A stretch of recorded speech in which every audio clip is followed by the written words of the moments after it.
Bonjour à tous, je m'appelle Dato, je suis ex-boxeur professionnel et peut-être futur boxeur professionnel. Si vous voulez suivre mon aventure de revenir sur sur le ring, de redevenir boxeur professionnel, abonnez-vous à ma chaîne pour être au courant de tout. C'est ma première réaction, analyse. J'ai envie de dire d'un combat, après un combat. Et je voulais pas faire une vidéo, genre, juste après le combat, faire ma réaction, genre, waouh, c'est le choc, etc. Ou, enfin, faire une réaction juste après le combat, c'est pas mon truc. Il y a une chaîne Box Attitude qui fait très bien ça. Pour les gros combats, il fait ça. Donc, allez voir, il fait ça pour beaucoup de combats intéressants. Box Attitude, allez regarder, abonnez-vous à cette chaîne. En regardant le combat en direct, Joshua et Ruiz, je voulais pas faire du tout cette vidéo-là, ni avant le combat, ni après le combat. Mais juste après le combat, j'ai fait mon footing et je commençais à réfléchir et à analyser. Enfin, je pensais boxe, quoi, normal. Et je me suis dit que je crois que j'ai trouvé pourquoi. Enfin, d'après moi, pourquoi Ruiz, qu'est-ce qu'il avait de plus? Pourquoi il a gagné? Et les erreurs de Joshua, pourquoi il a perdu? Donc je me suis dit, bah ça serait cool de partager ça avec vous. C'est parti.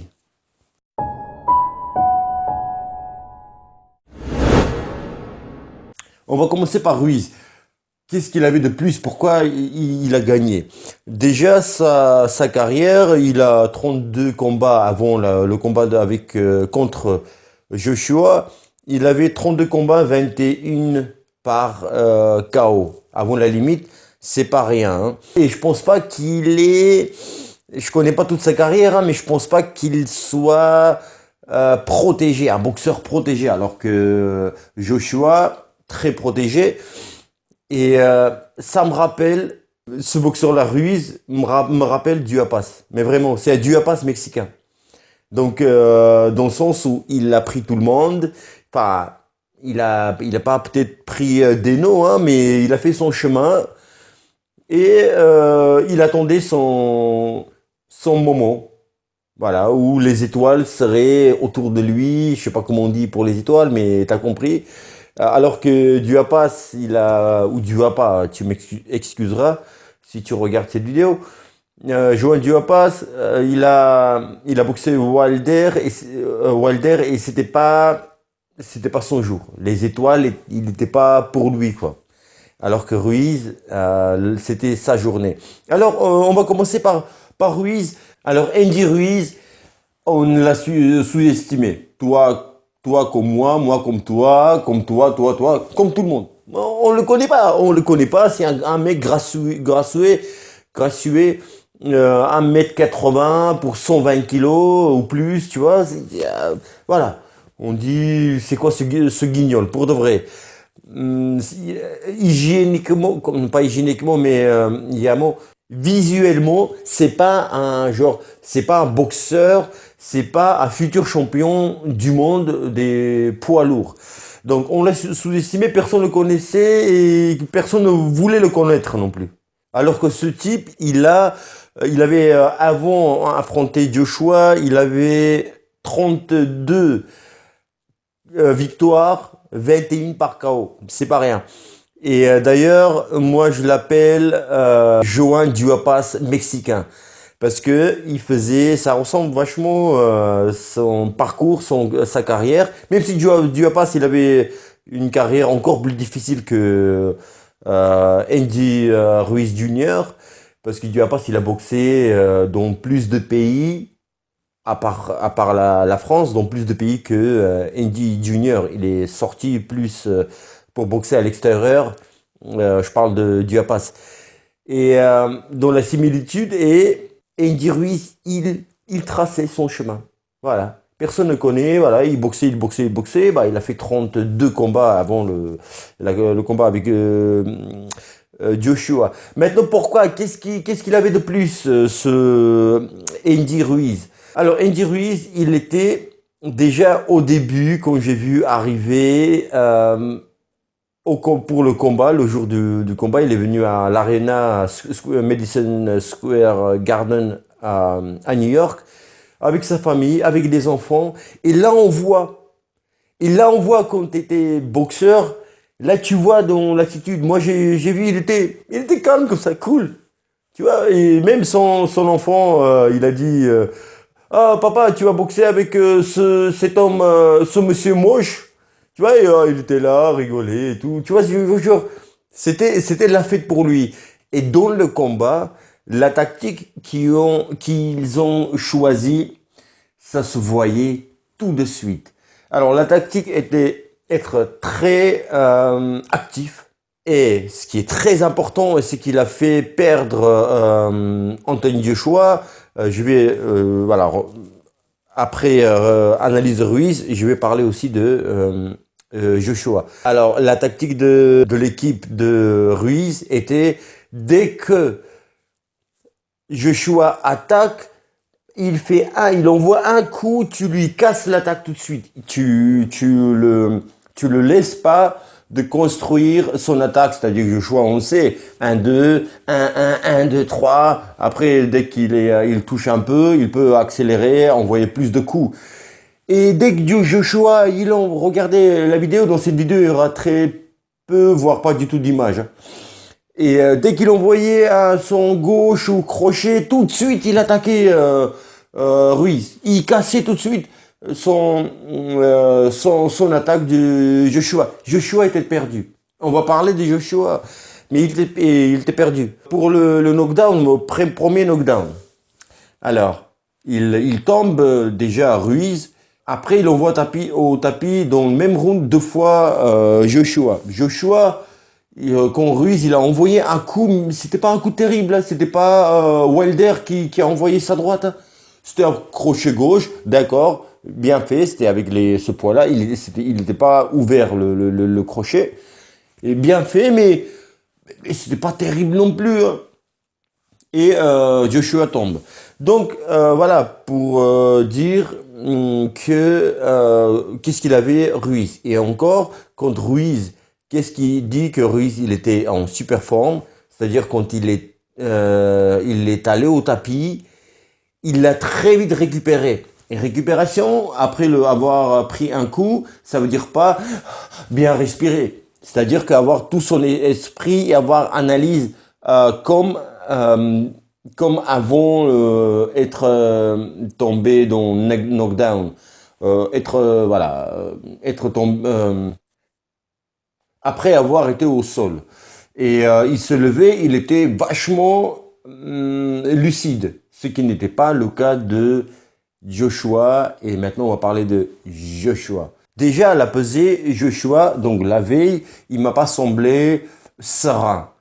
Enfin, il y a des petits trucs hein, comme son casque qui était là, pour enlever ses vêtements pour la peser, pour se mettre sur la balance, ça tombait, il remettait. Enfin, alors que c'est vraiment non-sens. Tu sors, tu t'enlèves, tu donnes à un de ton coéquipier, enfin dans ton équipe, et c'est tout. Enfin, je sais pas, ça m'a semblé bizarre. C'est des petits détails, hein, mais c'est les détails qui font la différence dans la boxe de haut niveau. Quelqu'un qui est prêt, qui est préparé physiquement, mais à la folie, tu dois être prêt physiquement à la folie parce que c'est un championnat du monde. Il y a 4 ceintures en jeu ou 3 et en plus, enfin 4 ceintures en jeu et les plus prestigieux. Et c'est-à-dire que Joshua, quand il va au tapis pour la première fois, pour lui c'est fini. Il se lève, il est plus dans le mood pour boxer, il est plus dans le combat. Il n'a pas pris un KO, mais à la folie, il n'a pas pris un knockdown, mais de dur. Hein. Pourquoi je dis ça? Quand tu es prêt physiquement, tu as la préparation physique de folie, tu récupères aussi vite.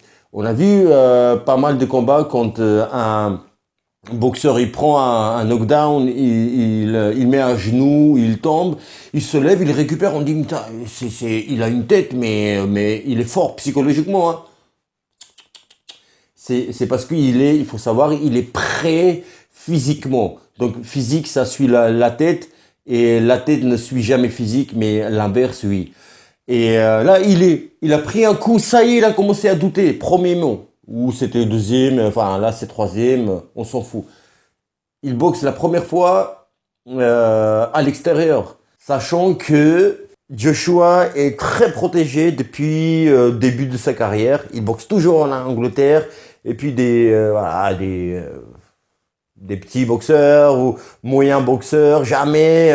Rarement il a pris Klitschko, mais Klitschko il était déjà plus âgé que moi, tu vois, pour dire tellement il était vieux. Et donc c'est la pression aussi pour lui, boxer à l'extérieur. D'une, de deux, t'es un champion olympique, t'es un champion du monde, t'as toutes les ceintures, même ta ceinture Gucci à toi, enfin Chanel, tout ce que tu veux, t'as toutes les ceintures du monde. Et ça t'a impressionné de boxer à l'extérieur. Oh, et il a commencé, il a pris un coup, il se levait, ça y est, il est sorti du combat. Pourquoi je te dis ça? Sa gauche, comme ça. La droite, comme ça. Pourquoi tu traînes? Pourquoi t'as traîné ta gauche comme ça? Et la droite aussi là. Et il prend un coup. Il prend un coup et il a pas commencé à dire. Il est plus champion en ce moment-là. Parce que normalement, quand tu prends un coup, tu dis, hop, je perds 1-0, il faut que je mette 2. En prenant un, il faut que j'en mette 2 pour mener de 1 et non pas être mené 1-0. Il a perdu ce caractère de champion parce qu'en fait, il n'était pas prêt physiquement. Quand tu es prêt physiquement, je vous redis encore une fois, tu es prêt à toutes les situations. Ta tête est prête, ton corps est prêt, ton physique est prêt, tout suit. Et là, non. Donc, voilà, voilà, dès qu'il y avait un truc déconnecté, tout le corps, le cerveau s'est déconnecté. C'est-à-dire déconnecté. Je te dis, quand il a pris un coup, il est allé au tapis. Ça y est, le bras comme ça. D'accord, le bras gauche comme ça en bas, mais j'ai jamais vu un coup. Je savais pas que Joshua avait un coup si long. Tu vois, il y avait un panorama, genre, il avait comme ça, et comme ça. Et en plus, la droite comme ça. Alors, tu peux baisser, bien sûr, bras gauche, mais tu fais ça. Alors, hop, et hop. Là, ça change tout. Hop, tu défends. Ou là, hop, dès qu'il est coiré, boum, boum, tu peux aller. Mais alors, entre ça et ça, grande différence, non? Ça et ça. Et donc, ça y est, voilà. Et après, oui, il n'était pas prêt. Je sais pas pourquoi il s'est pas préparé. Il y avait un truc, tu vois. Et même après le premier round, quand Ruiz et Joshua, ils sont allés dans leur coin pour récupérer une minute, on voyait et Joshua et Ruiz. Ruiz, il respirait mieux que Joshua. Joshua, il était plus, il respirait difficilement. Donc, pour vous dire qu'il n'était pas prêt, il s'est pas préparé du tout. Ou après, je connais pas les coulisses, mais je crois qu'il s'est brûlé aussi. Il a trop réfléchi, il a trop pensé que bien faire, c'est aux États-Unis. Voilà, c'est la pression et il fallait pas faire. Il fallait juste venir et boxer comme si tu en Angleterre. Parce qu'il y avait plein d'anglais, etc. Alors que Ruiz, il a boxé dans plus de pays que... il est sorti plus que Joshua. Il a fait ses 3 premiers combats au Mexique.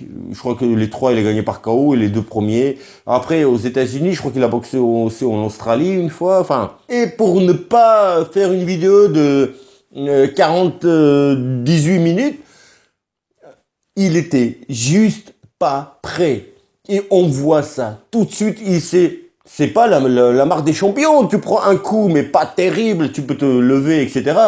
Et ça y est, tu réfléchis plus, t'as le souffle qui, comme ça, t'as les bras qui vont n'importe où, voilà. Et encore une fois, pourquoi il n'était pas en forme? C'est-à-dire, quand il a touché, il a envoyé au tapis Ruiz, il s'est jeté dessus. C'est pour ça il a pris le contre, le petit crochet gauche, il est tombé. Il s'est ruiné dessus sur Ruiz. Il s'est dit, putain, là, je suis pas en forme. Il faut que je finisse le combat maintenant. Sinon, je pourrais pas faire durer, faire 12 rounds, hein. C'est pour ça il est allé comme un fou. Et parlant de Ruiz, 2 secondes, Ruiz, ce qu'il a aussi aidé à gagner. Quand il a envoyé au tapis Joshua, il faut savoir se mettre dans le contexte, dans la tête de Ruiz. Ruiz, c'est un Mexicano. Il boxe aux États-Unis. Il boxe la légende déjà, peut-être. C'est peut-être de la légende. C'est le boxeur le plus connu aujourd'hui dans le monde. Les boxeurs actuels, actifs, ceux qui boxent en poids lourd, ils boxent Joshua et il l'envoie au tapis et Ruiz, il va dans son coin tranquille. Il est pas, il fait pas genre oui, je l'ai envoyé au tapis. C'est ça aussi, ça veut dire il est confiant.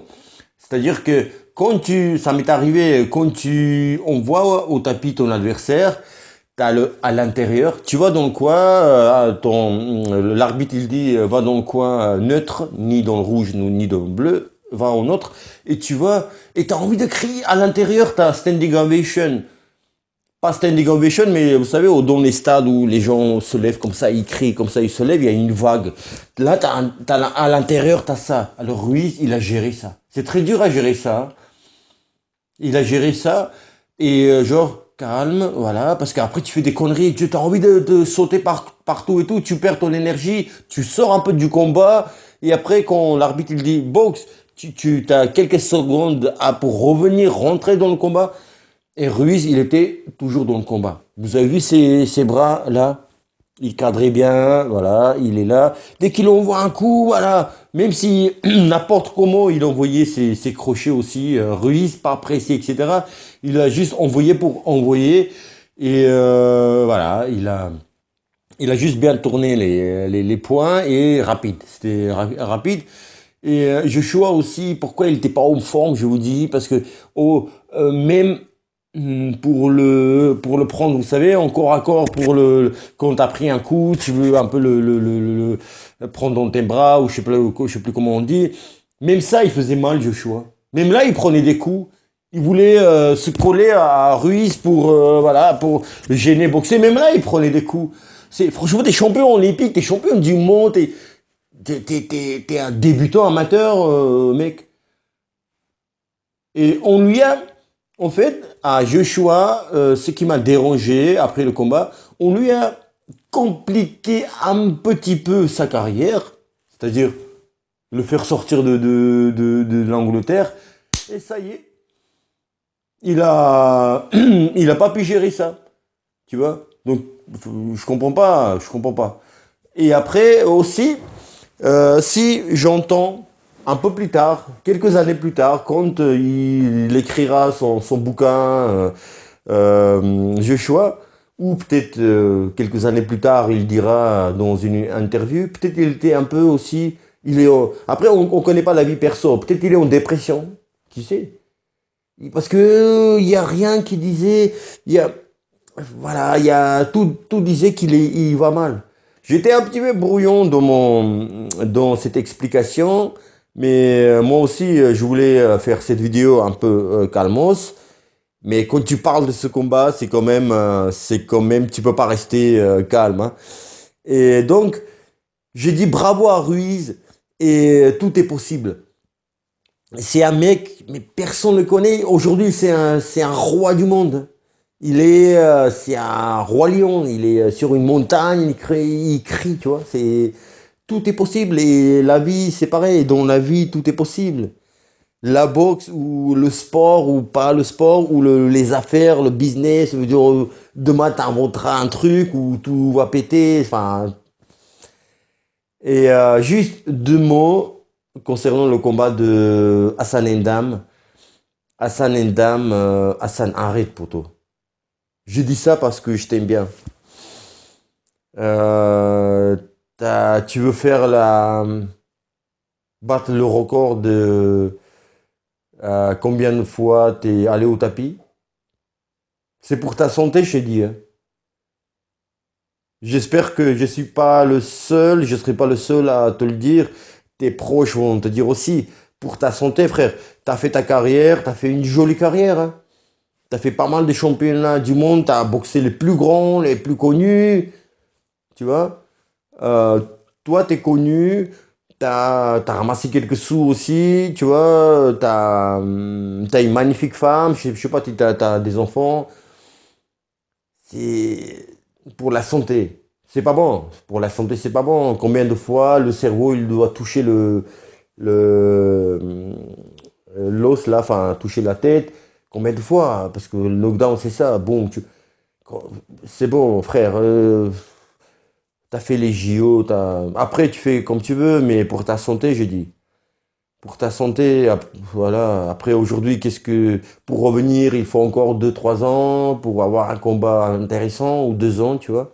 Faire 3 4 combats. Mais bravo à Sissoko, bravo à Endam, les filles, la Belge. C'est Maillard Monchipour en féminin, hein. Si vous souvenez de Maillard Monchipour, je connais bien, je me suis entraîné avec lui une semaine, 10 jours ou 2 semaines, juste avant le combat contre un japonais à Marseille. Donc voilà, on s'est préparé ensemble. Je le connais très bien. Déjà, c'est un mec comme ça. Et ça m'a rappelé un Maillard Monchipour en féminin. Mais le débit des coups. Les potos de Dato et les nouveaux, abonnez-vous à ma chaîne. Likez si vous aimez. Si vous aimez pas, ne faites rien. Je vous aime. Ciao.